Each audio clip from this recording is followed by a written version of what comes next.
Christmas can be such a stressful time of the year, with 10 different family functions to go to, with trying not to drain your bank account just to get the ones you love, presents that actually mean something, and a slew of Christmas decorations to be put up. We all need a little bit of time to relax. And what I brought today is something that I think we can all enjoy, something that we can all just wrap around the fire and listen to a good story. Now what I have in my hand is something very special, something for the season. Hey, behind the desk. Behind the desk against the wall over there. The box.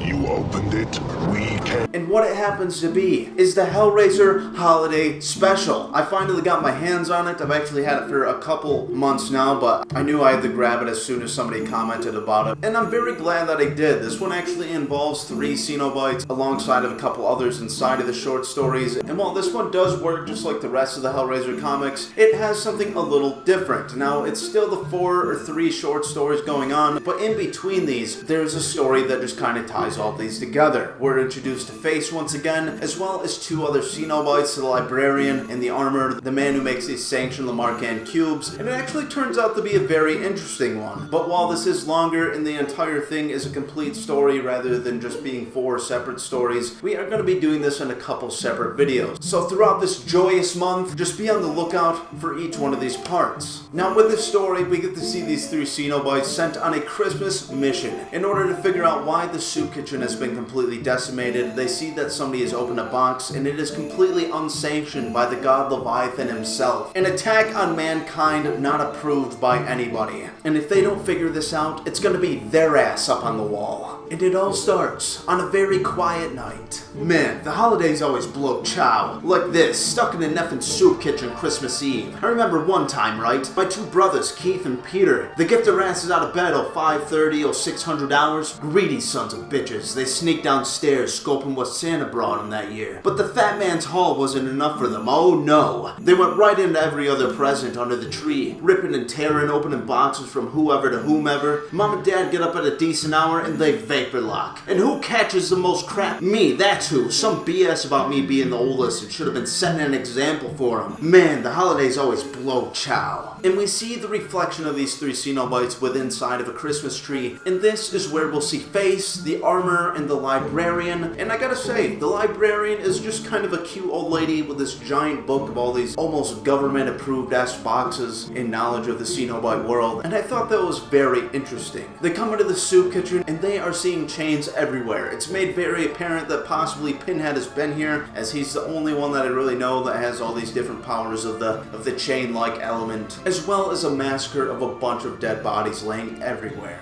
How tragic, Atkins, that you can only find self-pity in a time of year so rich with dramatic tradition. Listen to the rattle of the chains. Hear them in the voice of Marley calling out to Ebenezer Scrooge. Bah effing humbug! We don't have time for another one of your motherless performances, Face. I'm hesitant to admit it, Face, but the armor has a point. Our dark god Leviathan has charged us with solving the mystery behind the unsanctioned attack on mankind. Balbrus got it. We don't work out this puzzle fast and the bastard's black diamond's gonna pin the whole mess on us. Then as Cenobites serving the cause of structure, we must be certain that we give our Lord viable alternative for this distasteful anarchy. And as they're having this palaver between all of them, the librarian or granny or whatever she wants to be called is looking down at the ground and she sees this cute little plastic box. It looks like a toy, but it also has the exact shape and a bunch of the identifying marks of the Rubiks box, and she points us out. The armor bends down to pick it up, and what do you know? It is a knockoff Rubiks Cube. It's very clearly made for children, but for some reason it still works. It still opens the gateways to hell. And as they're all very excited to be finding this to make sure that their asses stay off of that wall, the librarian notices that this isn't actually a real one, that this is some kind of fake, some kind of cheap Kmart knockoff, and their asses are not saved once and all. Be that as it may, the puzzle box there is not listed among those bearing the official Sigillum Diaboli of the Abyss. And we're greeted to the book that she's holding, and there's all these different diagrams going inside. Some of them look like different configurations, some kind of look more organic than others. And as she's looking through this box, Face is looking very closely at this plastic puzzle box, and he notices that it doesn't actually have the devil's mark. And in place of where this normally would be, it says made in Taiwan. An imitation? Still, it speaks to me with the obsession that opens the door between earth and hell. There is a drama here behind the facade. You buying into this chicken shit, Balberith? The thespian senses something preternatural. It's either follow his lead, or suffer as Leviathan reams our bowels with the flames of perdition of all eternity. 'Twas the marketing season before Christmas, and this is where we're greeted to our first little short story of the book, and a very good one at that. It actually shows the manufacturing of this box, how it all came about. We're seeing this man rushing to the elevator, and as he gets to it, he notices that it's going to the very, very top of the building, and he just cannot have this. This man is on a mission, as he's actually already opened the Rubiks Cube and already made a bit of a deal with these people. Now, how all this happened in the first place, it does not show, but we cut to the next page, and we are seeing this man all strapped up to the ceiling. And this first short story is called Child's Play. I can't go back. F sharp, do you suppose? Indeed, high C will he reach with one more notch, I believe. Get me out of here, please! You never should have opened that box, Stephen. No one gets out, you know that. But I could be useful. I could be one of you. One of us?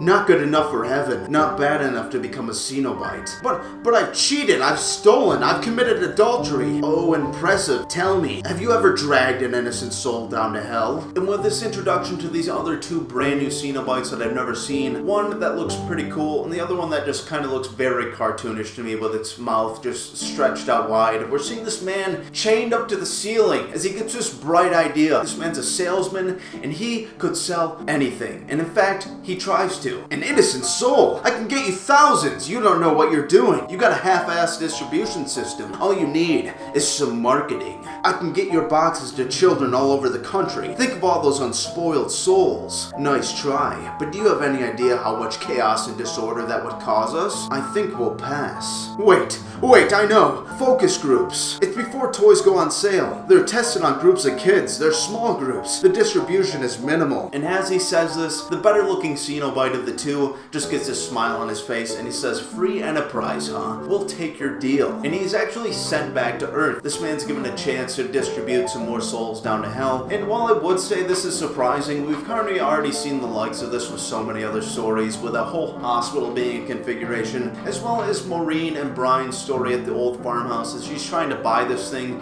to essentially turn it into Disneyland. Not essentially, that is what she was doing, but an interesting idea and a great way to kick this thing off on a holiday special, a toy distributor. Are you kidding me? But as this man is sent back to Earth, he is just looking at himself in the mirror and thinking, thank God. He sees all the scars along his side where the hooks were, and he goes to work. He gets dressed and he rushes back to the office, and he's already been gone for a few days, so he's gonna have a little bit of explaining to do. Steve, we've been trying to find you for days. Where have you been? Sorry about that, KM. I know I've been incommunicado for a while, but I think you'll agree it was worth the wait. I've got us a new product. And he pulls out the Rubiks Cube, and he's just telling this man about how old and ancient this puzzle box is, and that because of its age, they're gonna be able to get these things for dirt cheap. And he actually starts going on about how the Rubiks Cube was a big thing, and that how he knows the fat is gone and dead by now. But this thing is going to be even bigger, as there's actually a surprise inside. And as he's saying this, we're seeing his evil eyes look towards this man and the glimmer of this puzzle box in front of him. Well, Steve, I can't say I'm too crazy about my executives disappearing on me, but I gotta admit, you're right. This does sound like it has potential. Glad you agree. So tell me, when's the next focus group session?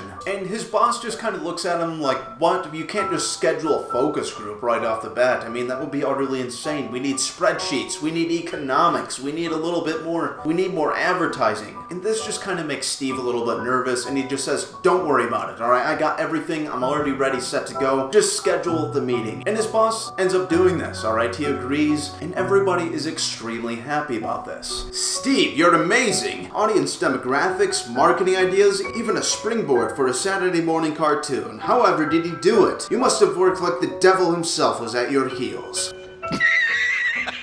Oh, you'd be surprised at what the right motivation can do, KM. And as Steve and his boss are walking into this dark room, his boss begins to tell him about how much he gets a kick out of these one-way mirrors and how it's kind of like being a cop and just doing detective work, just watching these kids play with these different toys, seeing which ones they like, which ones they don't. He looks at the table and he sees this plastic hunk of garbage. It's a total knockoff rendition of the Rubiks puzzle cube itself, and he is extremely nervous. His entire life is riding on this. He's riding a tightrope between eternal torment or just going on with his job and selling toys, this man has no hesitation to bring this hellish cube into the hands of children all over the planet. That isn't the cube I brought back. Oh, I meant to tell you. Your cube's upstairs in your office. The boys in legal pointed out that if those boxes have been around as long as you said, we can't trademark them. So we're having some cheap plastic knockoffs made in Korea with a slightly different design. But don't worry, you'll still get your full commission. And before his boss can even finish the sentence, Steve is off to the races, alright? You could think of Kevin McAllister's parents just rushing back home after they realize that they've left their child alone for an entire week,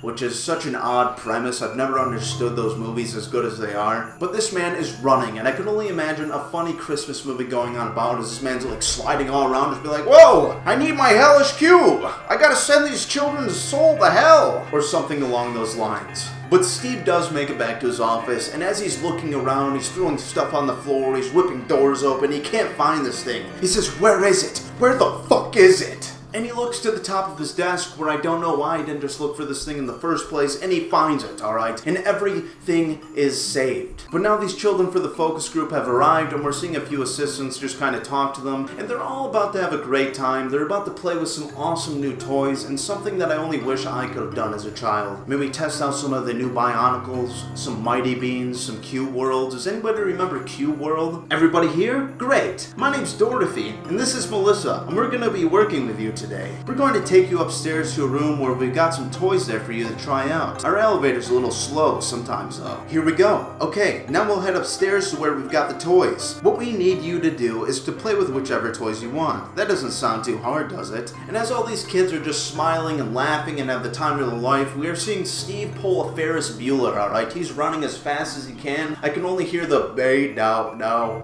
Day bow bow. Day bow bow. As he's running down all these stairs, he almost drops his cube, but inevitably he just grabs it and everything's alright. And as all these children are just in this room playing with everything, he bursts through the door and he sets it on the table.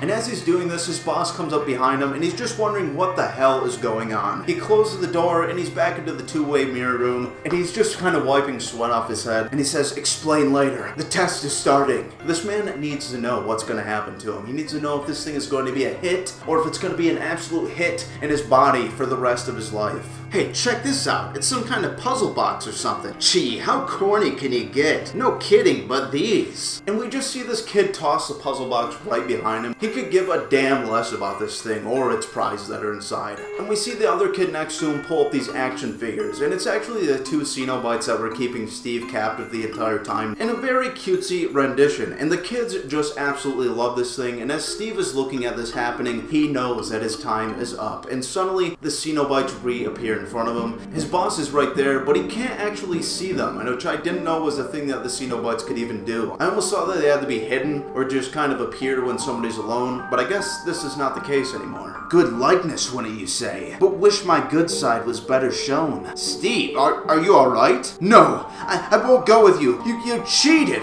Cheated? What the hell are you talking about? I told you get your full commission. Oh, please, Steven. Free enterprise, remember? Now come, time to go, I think. And we just see Steve scream. He's saying, no, no, no, no. As he knows exactly what's going to happen. Alright, if you were this man, you'd be screaming too. I don't think we can honestly blame this man for not wanting to go to be tormented for the rest of eternity. That doesn't seem very cool, and I know the Cenobites are capable after reading the Scarlet Gospel and seeing them basically turn a wizard into some kind of pet, and it's honestly disgusting to think about.